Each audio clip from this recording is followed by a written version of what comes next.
Bonjour à toutes et à tous, ou bonsoir, tout dépendra du moment où vous visionnerez cette vidéo, qui traite aujourd'hui du schéma narratif.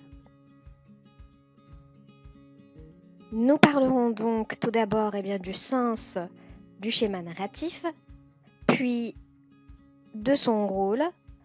Nous allons zoomer sur les éléments qui le composent et nous finirons par l'exemple du schéma narratif de la boîte à merveilles. Que veut dire schéma narratif ? En fait, le schéma narratif, c'est une structure sur laquelle repose plus ou moins tout récit.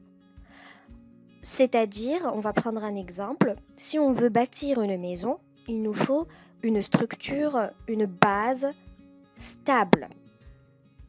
Pour l'histoire ou un récit, c'est la même chose. Il nous faut une base. Cette base, c'est le schéma narratif.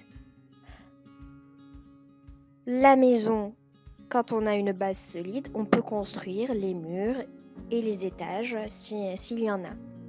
C'est la même chose pour l'histoire. Quand on a un schéma narratif, on a des piliers et c'est grâce à ces piliers que l'histoire peut se dérouler.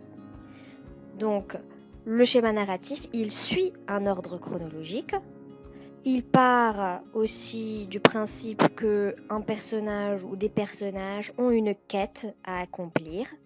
Ça peut être résoudre un problème, combler un manque. Il est constitué de 5 étapes principales. Les voici. Et on parlera de ces 5 étapes quand on abordera les éléments. Le rôle du schéma narratif, il est bien simple. C'est un outil qui va nous permettre de comprendre la structure et l'évolution du texte de l'histoire. Les éléments du schéma narratif, ils sont 5. Tout d'abord, il y a la situation initiale, ou aussi incipit. C'est un état de début qui est stable, qui va nous expliquer, nous montrer les lieux, les personnages, le temps, etc. C'est comme au théâtre. Quand les rideaux sont tirés, on voit un décor. Et donc la situation initiale dans un récit, c'est elle plante le décor en nous montrant ce qu'on a dit, les lieux, les personnages, le temps, etc. Pour que cette situation initiale avance et que l'histoire avance, il nous faut un élément perturbateur. C'est ce qui va rendre la situation instable. Ça va obliger les personnages à agir. Dès que les personnages commencent à agir, c'est-à-dire que l'on rentre dans le 3e élément, les péripéties. C'est-à-dire que, en agissant, les personnages créent des aventures.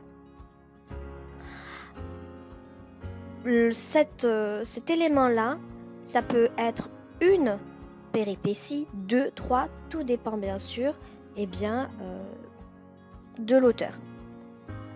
Ensuite arrive le moment où, grâce à la dernière action, à la dernière aventure, on trouve la solution, ce qui va nous emmener directement vers la situation finale, où on aura encore un effet stable dans lesquels se retrouvent les personnages.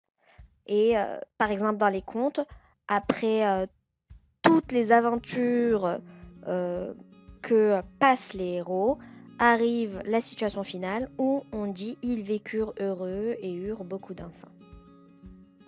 Maintenant, regardons le schéma narratif de la boîte à merveilles. Tout d'abord, pour la situation initiale, elle va durer du chapitre 1 au chapitre 8. C'est-à-dire que cette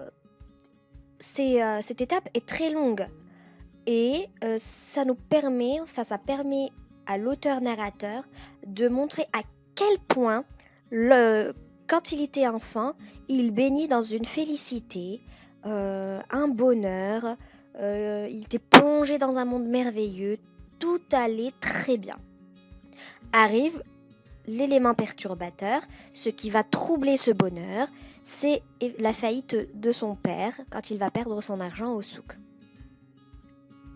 À partir de cet élément perturbateur, il va y avoir des aventures. Le papa va aller à la campagne pour aller trouver un travail, amasser de l'argent. L'état de santé de notre auteur-narrateur est défavorable, c'est-à-dire qu'il a un mauvais état de santé.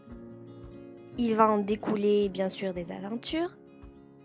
La tristesse de la mère qui visite des mausolées et consulte des voyantes. Ensuite, va arriver le dénouement, le retour du père. Et avec son retour, il va y avoir va retrouver la stabilité du début.